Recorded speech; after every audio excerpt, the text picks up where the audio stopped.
call the meeting of the Urbana Historic Preservation Commission to order. Could we have a roll call, please? Yes. David, oh, go for it, Kat. It's all you. Kat, Mr. Hayes, Here. Ms. Novak, here. Ms. Pagliuso, Here. and Mr. Shepherd. I think he just dropped off. Uh-oh.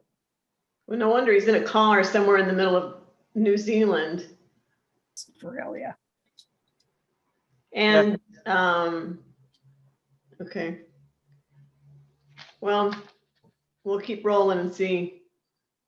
He's gonna miss giving comments on minutes, which he loves to do. It looks like which- Renee is in the attendees list now as well. Renee is? Yeah. Thank you, Kat. And Oh. Trent is back as well. Okay. All right, so next item on the agenda is approval of previous minutes from the May 5th meeting. Are there any additions or corrections to the minutes of May 5th?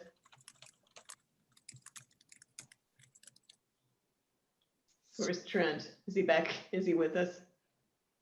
I think he's just getting promoted.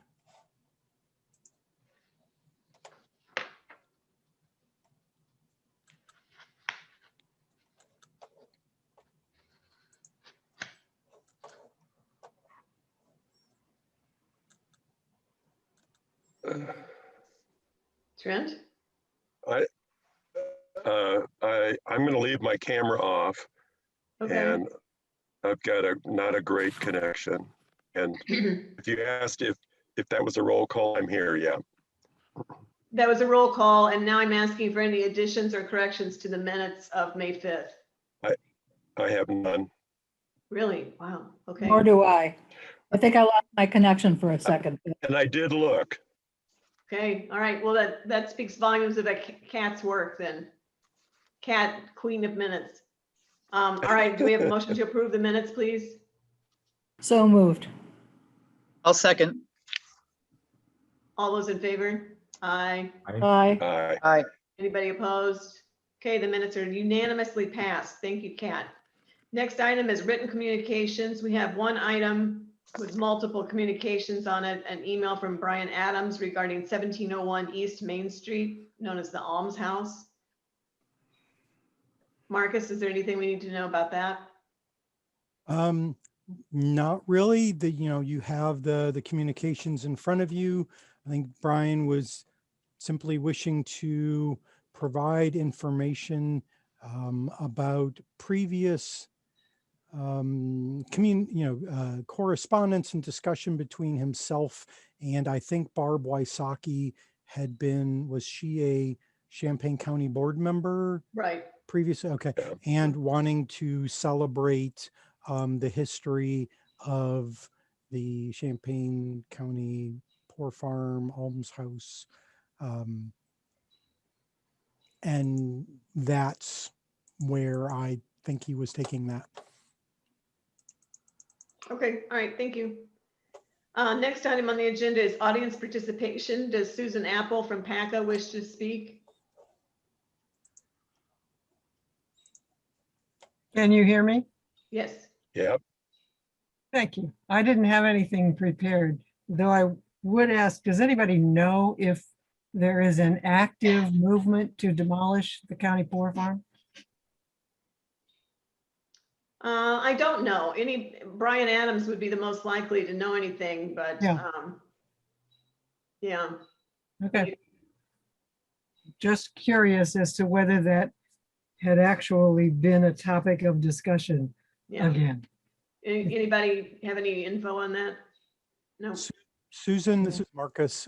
It was included, I think, in a FY22 budget of the Champaign County Board.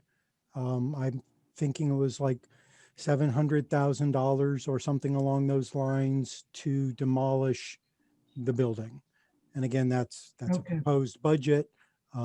Those things get added and deleted from budgets all the time. It does indicate some level of intent, but how deep that intent goes, we do not know. Thank you for that. I appreciate it. Yeah, thank you. Gina, did you have a remark? You raised your hand a couple times, so Oh, yeah, I had the email that Brian had sent that actually has the budget in it. And it is fiscal year 2022, and it says ILEAS, tear down abandoned nursing home buildings, $900,000. Woo. Thank you. So the 2022 budget is what, how does that correspond with the calendar? Do we? Are we in that starting July 1st? Are we in that year, or I don't, just wondering. I assume we would go along with the fiscal year. Mhm. Fiscal year being what? starting July- July 1st. July 1st. Okay. So it could happen in July then, in theory. In theory, yeah. I mean, they have, Yeah. the budget is allocated for that within that year, so yeah. Okay. Wouldn't they have to have, be getting ready to have taken out their building permits already, though, if they were going to move that quickly on something? Does the county need that? They would still not need to sure. get they would need to get a demolition permit, I would Well, assume. demolition, that's what I'm saying. They have to have some permit that tells, I mean, I meant demolition as opposed to building permit, but they're all the same types of things. You can't just tear something down without, I mean, you could try, but sometimes you get caught.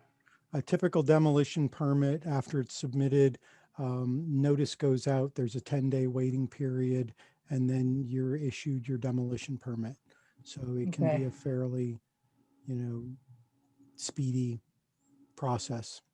But they're not exempt because they're a unit of government and Not as bigger far than as, the city of, not as okay. far as I know.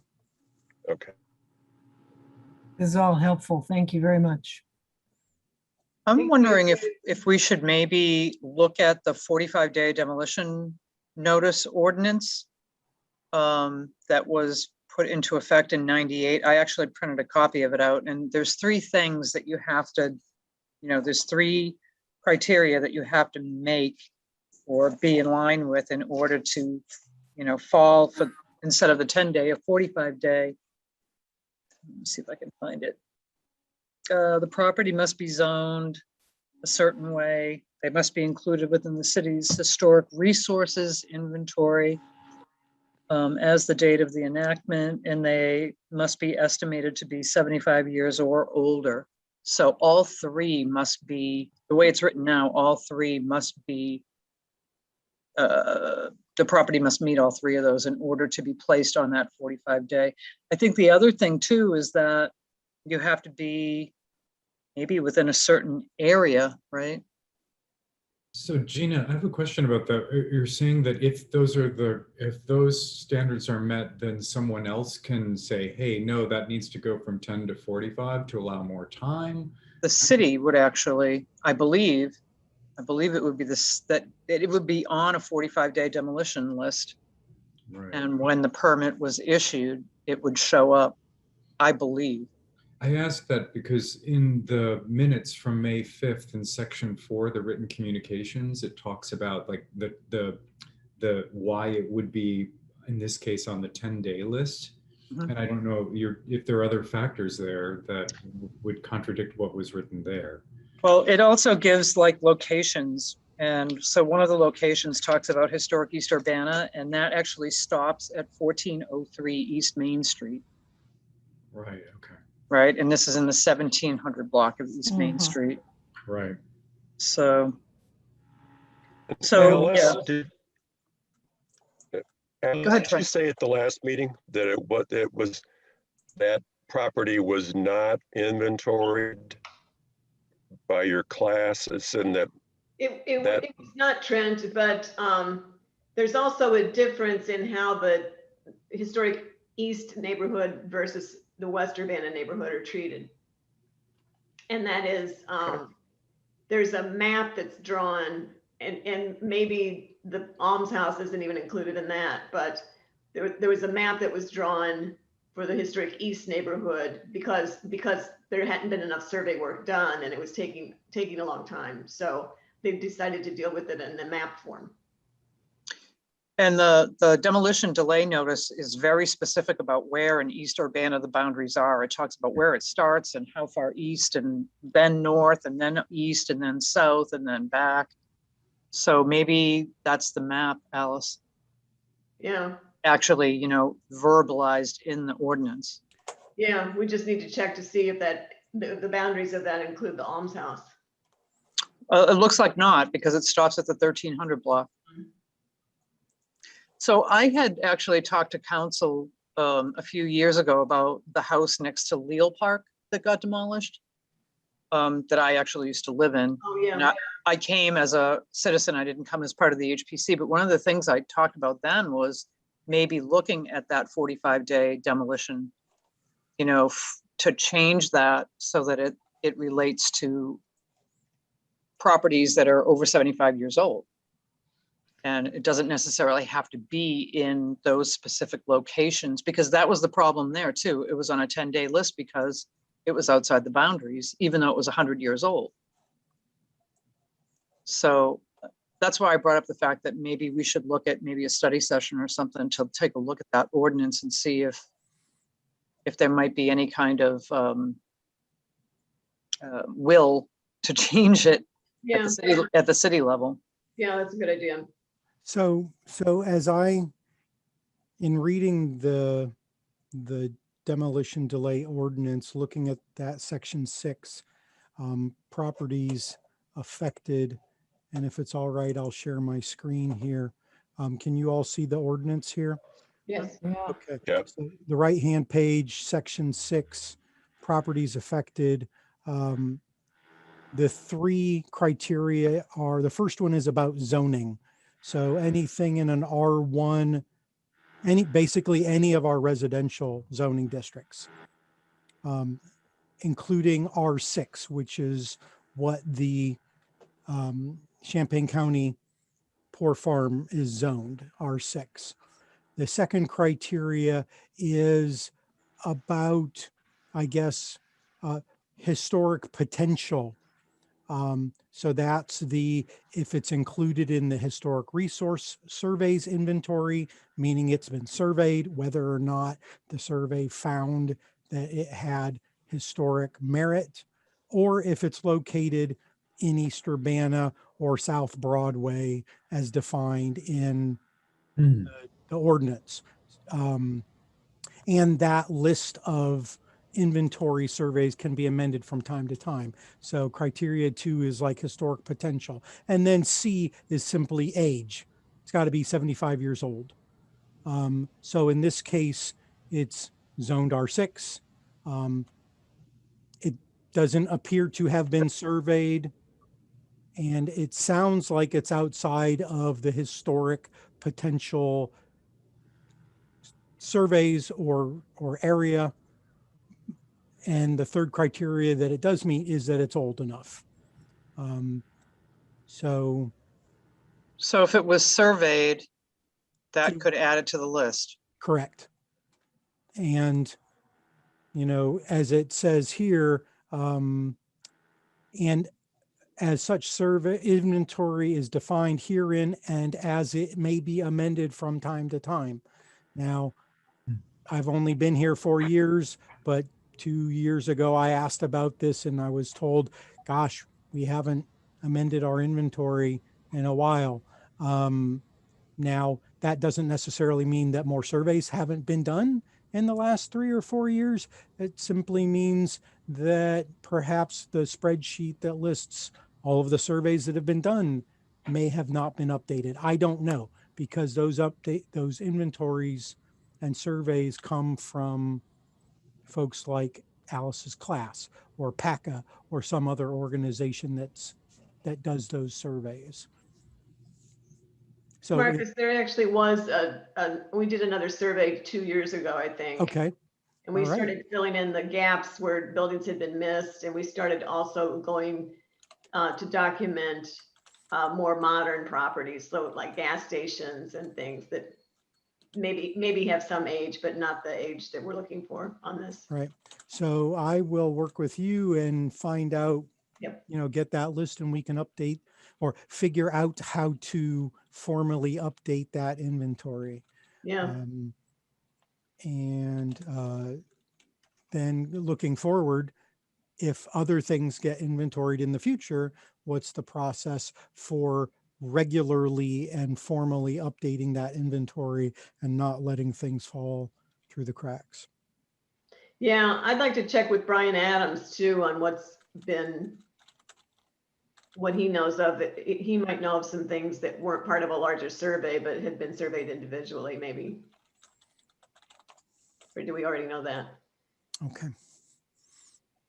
Super useful. That's exciting, actually. Alice, can I ask you a question? Yep. What are the block numbers, if you happen to recall, that are included in the South Broadway area? Do you happen to know what that is? Or what they are, the parameters? I mean, I live at 710 South Broadway. I know, I was gonna ask you. I mean, my house was built in 1893. I know who the builders were, and it was owned by the Weber family, Charles Weber, who became, the circuit judge, and there were a lot of Webers and Theses around here. Yeah, I'm sure what. It's one right part- there on the ordinance. It's on page 5. Marcus just went to it. South Broadway you did? area. Would somebody have notified? I'm asking this because, okay, Illinois on the north, Vine on the east. Well, I guess I'm in there. Yeah, definitely. Yeah, it's weird. I mean, I'm asking because I just had somebody show up on my doorstep a week and a half ago who lived in this house. He's 70 and he lived with his grandparents, and his grandfather was Earl Carson, who owned Carson's Candy Store on Race Street. That is near, it was next door to the embassy. I have a photo of it. But anyway, I just was thinking, I don't recall anyone ever having, I mean, I don't know exactly what this means to be in the boundary. Well, being in the boundary means that you meet that historic potential criteria number 2, Right, but even it if doesn't you mean weren't that surveyed. yeah, it doesn't mean that I know I would know if I'd been designated, right? Designated as a landmark? Yeah. Correct. This I don't is have any, simply I don't saying, have any if- I don't have any plaques in front of No. my house. what this is saying though, is if you wanted to demolish your house, you would have to wait 45 days. Yeah, As long as the okay. house was 75 years or older, because it's properly zoned, meets that criteria A. Yeah, it does. It's in- Criteria B, it's in a historic potential area, and criteria C, it's 75 years or older. Just curious. I mean, I know we're R3. I remember because we got it downzoned from R5, and then I just really haven't thought about it very much, except that I have a really old house, Anyway, sorry to distract, but That's okay. And all kind Susan, of coalesced. Susan, you have your hand raised though, and you turned your I camera do. on. So you want to jump in with something there. I have a question that I probably can answer myself, but would there be any consideration in whatever that may mean if a National Register nomination were in process for the county farm? Because there is one, sort of, What's your not complete yet. question again, Susan? I'm not clear.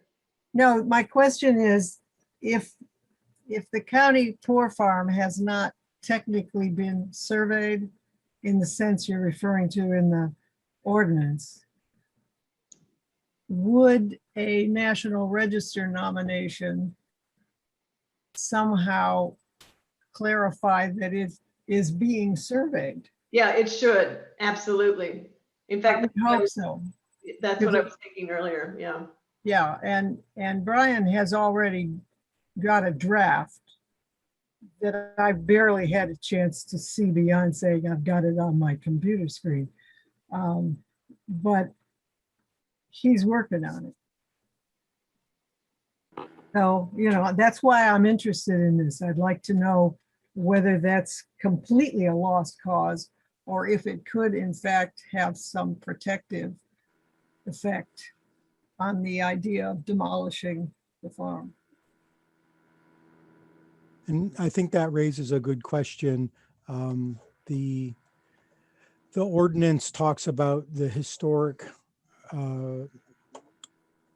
resource inventory. And my question is, what constitutes a quote unquote survey that can be considered part of that inventory? Is it only something that's completed by a college class? Is it only something that can be completed by PACA or some other registered 501c3? Or can it be a, something that has been accepted by, say, the National Register, National Park Service or SHPO, and recognized and acknowledged as a valid survey? So I wonder if that's in Article 12 of the zoning ordinance. I wonder if it lists that under historic preservation. Let's see. I can either check into that for you and report back and or email my answer to you, or we can try and figure it out now. That is up to you. How about email us? Will do. And I think there's, Yeah, I don't have anything concrete at the moment, right, but it is a significant structure by a significant local architect and so on and so forth. So it's definitely over 100 years old. So really all this ordinance would do would be to delay demolition if there That would was a sound- permit, Yeah. right? I wanted to take a look at some of the National Register bulletins and see how they define survey Hmm. and National Register. But yeah, National Register's got to be considered just a higher form of survey. It's the same kind of material, right? So, Seems like it. all right, anybody else have any questions or comments on the Poor Farm? If not, we'll move on the agenda. I'm going to skip number 6 through 10, which are not, we don't have anything down for on the agenda. So the next item is staff report on item 11, Historic Preservation Month activities. Okay, let me pull up my report. I won't read all of this to you. The walking tour podcast is up and running. We do still need to make those script corrections, and especially if we can get some time with interns to help us do that, that would be a wonderful thing. We did have a local business owner say, gosh, I really hope that I get included in the next podcast. So again, when that second podcast gets put together, we plan to have it cover all of the contributing properties in the downtown historic district, focus more on the historical aspects rather than the comprehensive plan future aspects. Can I ask a question about that? Sure. Just to interject one, because I think it's terrific, and the Pocket Sites app is, it works. For me, it worked really well. Yes. And I was wondering about because it's also relying on other platforms like SoundCloud, right, for the text. How easy is it to add content, but then also to like insert a new stop? Like now there are 9 stops, but is it? And I ask that because I read through your staff report in advance, and in talking about it as a podcast, which is like a recorded program, this felt to me to be very different from that. It felt like a kind of living document, and I was imagining that owner could simply be added. I mean, it would be easy to go interview the person and add them in. So I was just curious about that. I like the podcast idea. I don't know if it's a perfect analogy, but it's really conducive to adding new stops in really easily, or reconfiguring the route, either because a better route is found, or once you add in another stop, all of a sudden it makes sense to route people some other way.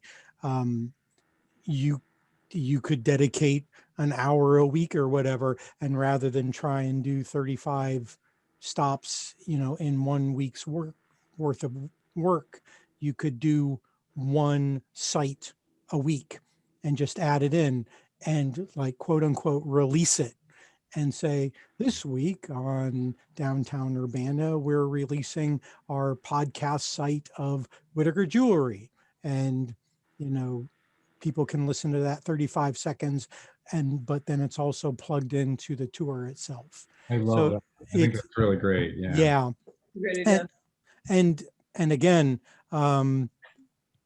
depending on interest and time, either by staff or volunteers, this could be done for any of the sites in Urbana, whether or not they're downtown. There could just be a page of, here's the 100 most important buildings in Urbana. And whenever somebody's got time, they can read the script for that.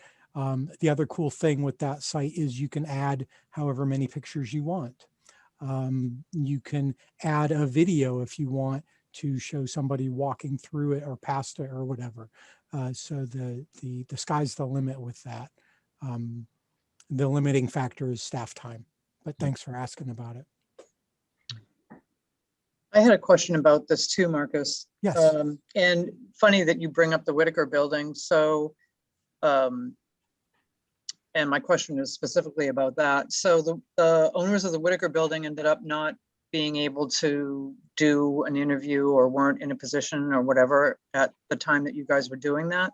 Right. Now, I happened to see them last weekend or the weekend before and mentioned the podcast, and they were like, well, nobody even told us that it existed. So I want to make sure that we communicate with our owners to let them know that they're actually, their names are in lights. Let them know that they're. I won't mention any names here, but I Mhm. will say that I spoke personally on the phone with a co-owner, Mhm. and they said that because they weren't at the place where they hoped they would be, Mhm. they wanted to wait until they got to that point and were feeling like they were at a good spot to be interviewed for being included in a podcast. But they were on the A list at the beginning, and I contacted them myself. So I don't know if this happens to be the same person that you spoke with, or if they're forgetting. I have a very forgettable voice on the phone. Oh, no, the person I spoke with was, said, we pretty much said we're not in a position right now, but I thought that the Whitaker building was still on this podcast. No, it wasn't. Oh, no. It's in the tour. It's part of the tour. It's Yes. number 6. Okay, so if it's part of the tour, the owners don't know that it's part of the tour, is I guess the point I'm making. Okay. So what we can do, and this is where it gets hard because we don't have email addresses or even sometimes phone numbers for everybody. We could at the very least send snail mail to the addresses of everybody there and say, your property's been included in our downtown historic district. I don't think I gave them the impression that we weren't going to include it, just simply that we would not worry about getting a video interview from them. Right, and I think that was the understanding. I guess my point is just being that if they're included in the tour, we should probably let them know that they're included in the tour. Right. Yeah, that's a good point. Thanks. Let owners know they are on the tour. Okay. And especially, if we're going to add properties, we probably want to let people know, even if they're not part of the podcast, even if they're just part of a walking tour. Right. And I understand that is a considerate and respectful thing. I would hope that folks wouldn't say, no, please don't put me on the tour. considering they are downtown, and the worst thing that could happen is that somebody would walk by their building and want to come in and look at it. And most of those buildings are open to the public anyways. Mhm. And most of them are businesses, so they would. Yeah, they're all in the district too, so. Right, right. You know, the Whitaker is kind of an exception in that it is not open to the public. So Yeah. that's understood. Okay. Any Thank other you.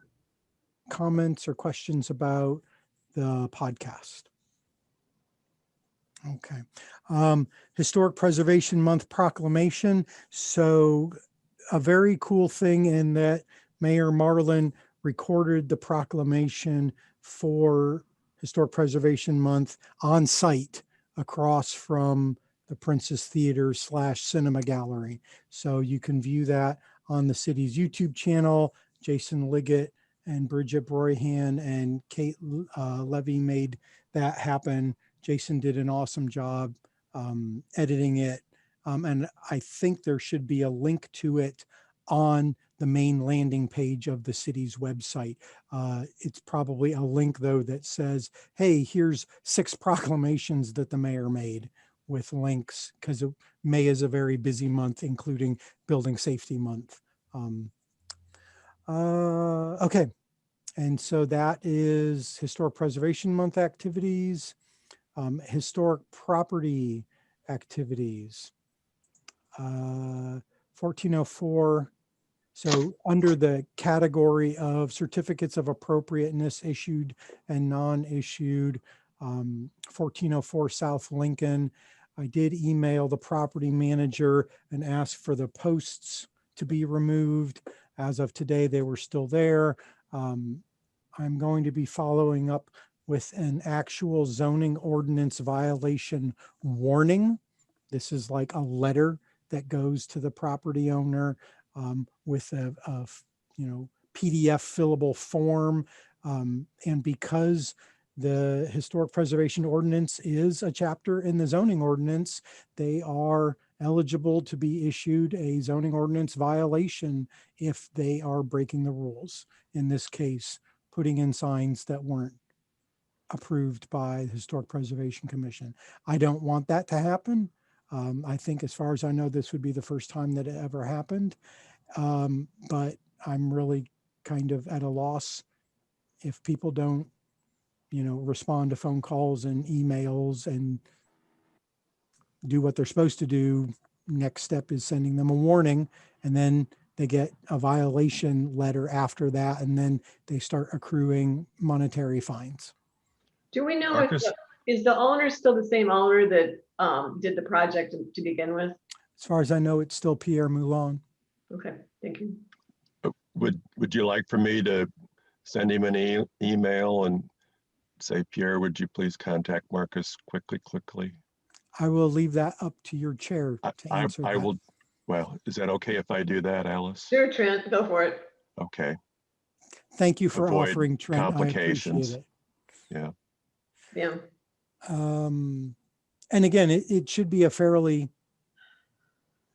painless thing. They got the Yeah. boards down super fast. I will say, the posts are, I think, I don't even know if they're set in concrete, but worst case scenario, you take a chainsaw out and you cut them down at ground level and you put some dirt over it and grass seed and leave the concrete in the ground. But it's been February since we've been talking about this. 502 and 504 West Elm Street. Jonah Weisskopf did email in sketches for the stair railings and porch railings. We did, again, just correspond today. He would like for the stair railings to do vinyl. When I said, hey, were you planning on doing wood? His response had been, I'd like to do vinyl because that's what's the porch railing right now. And I was like, I could have sworn that the porch railing on 504 was wood, but I went back out there today and it's vinyl railing. So it seems to be a little overkill for the minor work administrative review to require a material that is higher quality than the material that was on there when the house was landmarked. But that'll be a discussion that I'll have with Alice. But the same discussion will happen when we start talking about the porch railing on 502, where the, I forget what we decided to call the gingerbread, the bric-a-brac that's along the upper portion of the porch. Mhm. That is wood. So when he wants to do the porch railing there, if we go with the same logic of using similar material as is existing, somebody on the commission might choose to make the argument of, well, it's got wood on it now for columns. If you want to put a railing on it, that should be wood as well, which when we talk about the stair railings for 502, then the argument might be, well, you can use the argument for 504 that vinyl is appropriate to go with the vinyl porch railing, but you go over to 502 where there is no vinyl, then everything maybe should have to be similar to what's there now. And the bric-a-brac that's there now is wood. So even the stair railing should be wood. That will be a discussion for Alice and myself to make about the stair railing. But then eventually when he comes for the porch railing, that will be a full HPC discussion. And the vinyl dates to what? Do we know what when the vinyl was applied? Well, I believe on the pictures that I looked at for the landmarking of 504 was that railing was already up there. So I'm assuming it's the same railing. Hmm. So it would be that vinyl railing. Yeah, okay. And heaven forfend if it had been a wood railing and it was taken off and it replaced with a vinyl one without being appropriately certificated, he says with a smile on his face. Okay, moving on to 612 West Green Street, the Ricker House. I did make contact with Dan Newman, the owner of the property. He apologized. He said that he works at the university and the semester's been really busy. I gave him a deadline of June 2nd to turn in a certificate of appropriateness for the roof replacement. He said, okay, or he did not say, no, I need more time than that. I emailed him the morning of June 2nd and said, hey, deadline's 5 o'clock today. Otherwise I'll be issuing a zoning warning, and have not heard anything back from him. So I will be issuing him a zoning ordinance warning as well. And I will say it took several phone calls and emails and stops by the house to get a response. And that response was essentially in an answer to a, hey, you're facing a zoning ordinance violation if I don't hear from you. So I don't want to give the impression that I'm a hard case, but it's hard to do my job if people don't respond. And then we have a whole list of things where, we don't have a status change as far as we know on certificates that have been issued. Presumably Andrew Fell is still working on 2 Buena Vista Court with the stucco repair. I have not heard back from Janet Moore regarding number 4 Buena Vista Court, her stucco repair. Henry Strelo, that stucco repair is a work in progress, and I need to finalize that certificate with Alice. That's on me. I did stop by 801 West Oregon Street. The pod thing on the west side of the house appears to be for interior renovations that they've been doing. So it's a garbage dumpster. And that kind of jibes with when I was speaking with Chris and the stucco contractor last summer and fall, where they said that they were going to be renovating and cleaning out the inside. So that kind of goes along with that. You know, we also, similarly to 1404 South Lincoln, as well as Jonah's house at 502 Elm Street, has one of those old cabinets, sign cabinets from when it used to be a maybe Campus Property Management or JSM Management. The sign cabinet is still there at 502 Elm. The case for 801 West Oregon Street, the signposts are still there. I have lots and lots of things to do, but if the HPC, you know, has strong feelings about that, I can, you know, contact Chris and say, please put a sign on it or remove them. Now, in this case, this sign was part of the landmarking. So it isn't like it was put up without certifying. And it's kind of, it's weird as far as the zoning ordinance goes. If a business leaves a site, then their sign is supposed to go away within 30 days. In this case, yes, the frat or whoever that sign was advertising is gone. The signboard is gone, but the frame's still there, which is the situation with 502 Elm Street. I'm not going to go after them and say, you have an empty sign cabinet until I get a complaint. So I'll just leave it at that. 806 West Main Street. I have not checked on the status of Joan Price's window replacement. I believe somebody said last month that they thought that it had been completed. Is that correct? Yeah. Yeah, so in driving past it in the last couple days, it looks like the one on the left, it looks like it's been repaired. I mean, I totally saw before last month's meeting, painter's tape around both of the windows, you know, they were painting both of the sashes. So I'm assuming that they both got repaired, but that house is on the market. Oh, Yeah. There are for sale signs in the yard, as well as the Lindley house has been on the market for a really long time too. So I guess that brings up another question, is how do we alert new homeowners when they sell that they have bought a landmark property? that's a really good question. There is on the National Association of Preservation Commissions, I think, NAPC, there's a lot of discussion on there about educating realtors and other sort of permitting folks.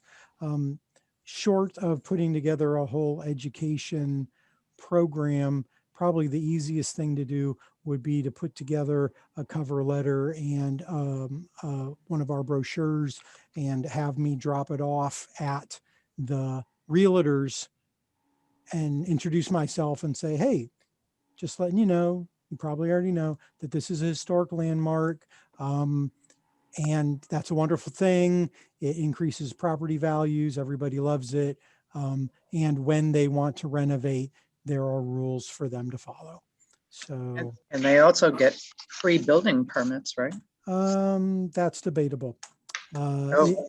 See, so that is not codified in our schedule of fees, where there are exemptions for building fee permits. And that's also something that we're trying to work on as time allows to get the schedule of fees, have an asterisk added in where it says historic landmark structures and contributing structures in historic districts are the building official may waive those building permit fees. And that will be an interesting discussion to have with that language, because we have to figure out which structures that applies to. Is it residential only? Is it single family residential only? Is it every historic landmark and every property in every historic district, i.e. downtown? So, I thought it was landmarks, and I don't know where I read that. But I always thought that any Urbana landmarks were exempt from building permits. right. Yes. Yes. Okay. I have a question about informing people. Has it ever been considered that there could be some kind of a tag or a flag that could be put on the property record card of those properties that are designated as part of the historic district? Because appraisers and realtors both go into the assessor's office to pull the record, to take a look at what's on the property before they go out and do their appraising. And if there was a flag, they'd probably just include it in a report. What kind of system are you referring to, Renee? Well, there's a property record card system that, Okay. I mean, every property in the city of Urbana, they're all computerized now, but I'm just trying to figure out if there's any way that they could just all be flagged Okay.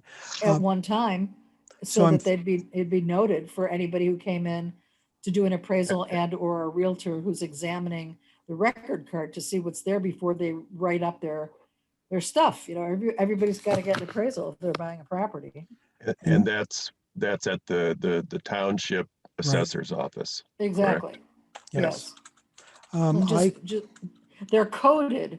Those cards, all that stuff was coded, for example, for the type of occupancy, like if it's a single family dwelling or a duplex or an owner occupied single family dwelling, et cetera, there's a code.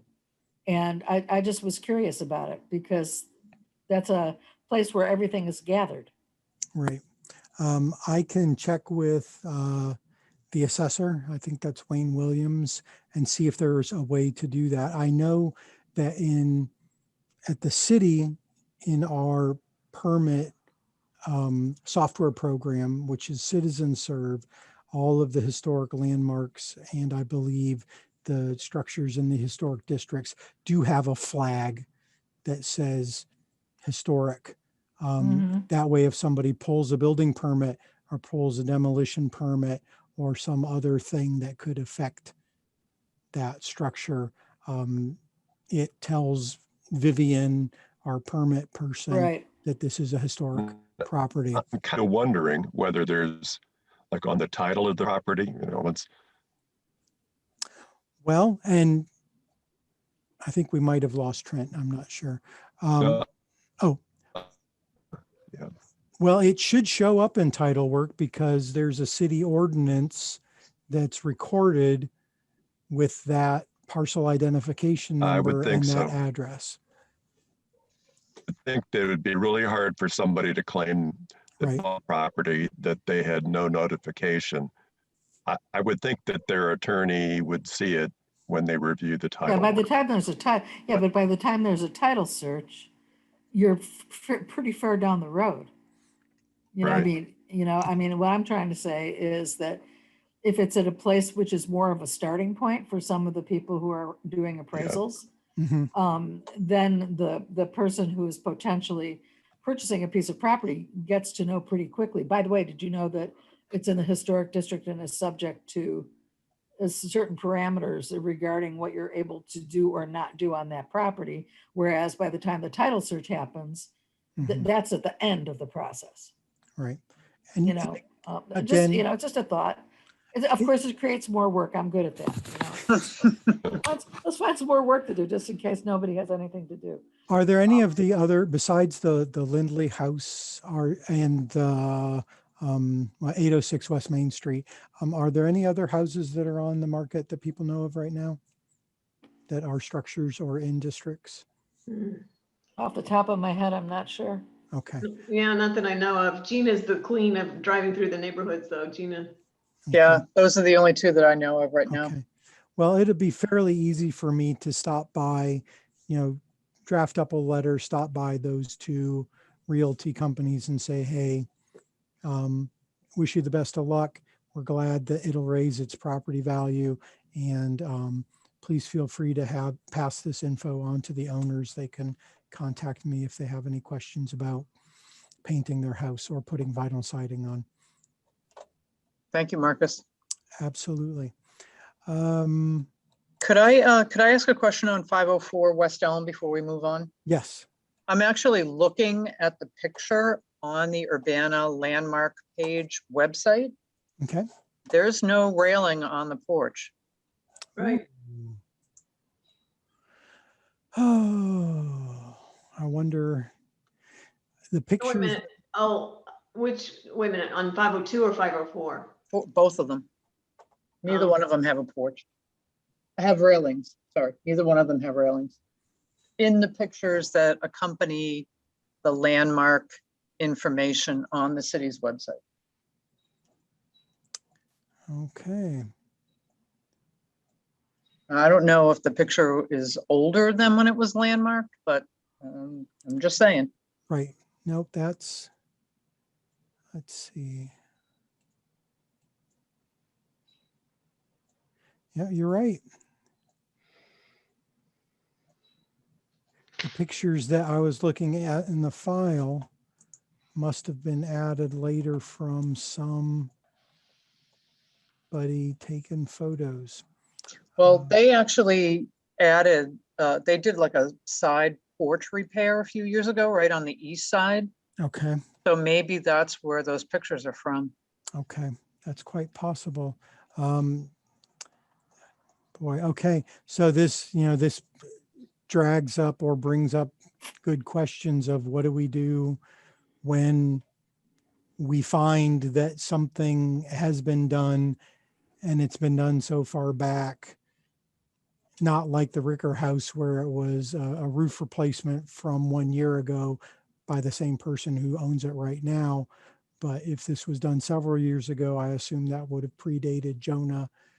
I would hate to hold him responsible for somebody doing something that was not properly permitted. Yeah. Okay. I guess I can have a sidebar discussion with Alice about that, or we can discuss it here. If you folks have opinions about what to do about stuff that's caught several years later. I mean, we could document the fact that something was put on without proper permitting, and then it goes as a letter in your permanent record, just so, people are like, why is that vinyl porch railing on that really cool landmark? And somebody looks in the file and it's like, well, the city didn't know that it got put on, as opposed to people assuming that it was properly permitted. Does anybody have any thoughts? Or we can talk about it next month. Well, just that it's reminding me of the discussion from, I guess it was a year ago, about some of the ornamental elements at the historic Lincoln Hotel. And there was this question of like, did they add something in order to echo something? Like, what was the actual date of it? And just looking back at early photographs and finding, when was that first there? So this is the reverse of that situation. Mm-hmm.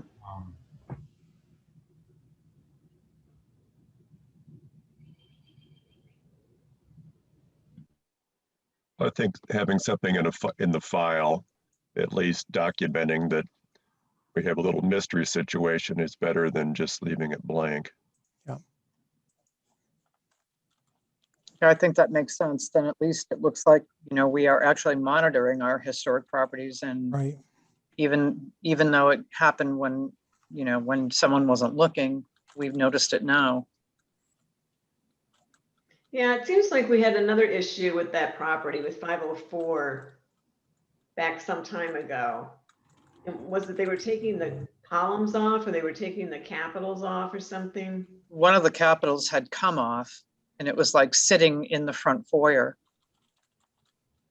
And they eventually repaired it. Oh, okay. I think Brian actually brought that to our attention when he was still an Urbanaite. Yeah. Yes, I think you're right. All right, any more comments or questions or anything? Marcus, are you done with your staff report? The only other thing is, well, there are two things. We are going to look at, consider for Dr. Ellis subdivision doing a neighborhood conservation district rather than doing a historic district. And the reason for that is if something is in a local historic district, it triggers environmental review by the State Historic Preservation Office when state or federal funds are used for projects in that district, which can slow things down if somebody is proposing a project there, whether that's for something like emergency repair or rehabilitation or renovation. And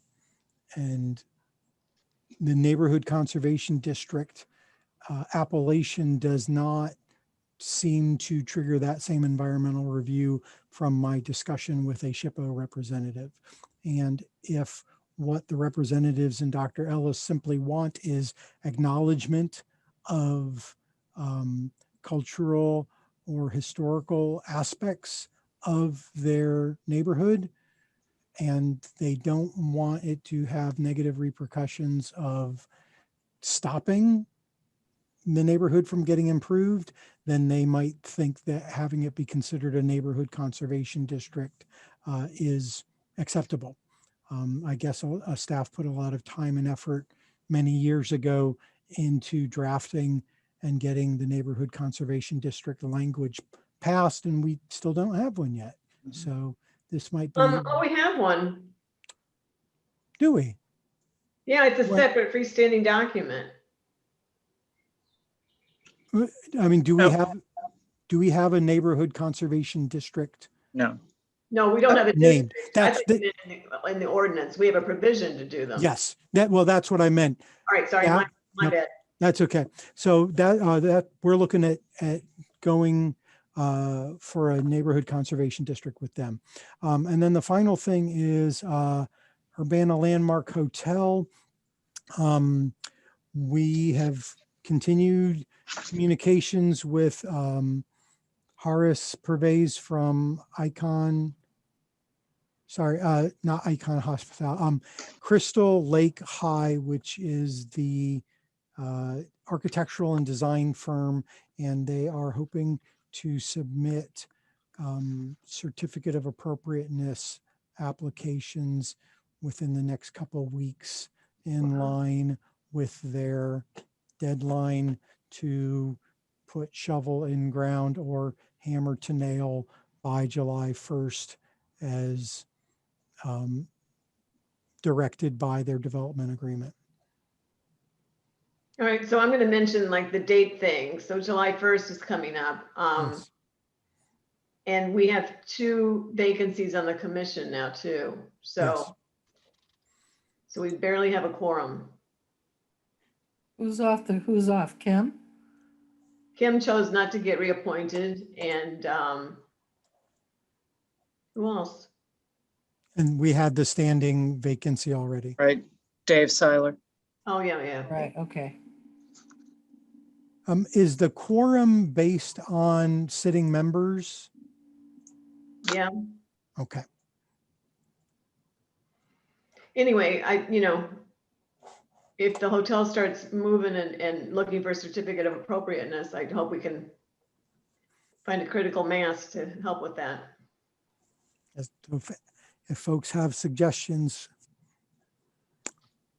please send them our way. Okay. That's the end of my staff report. Thank you, Marcus. Any questions of Marcus?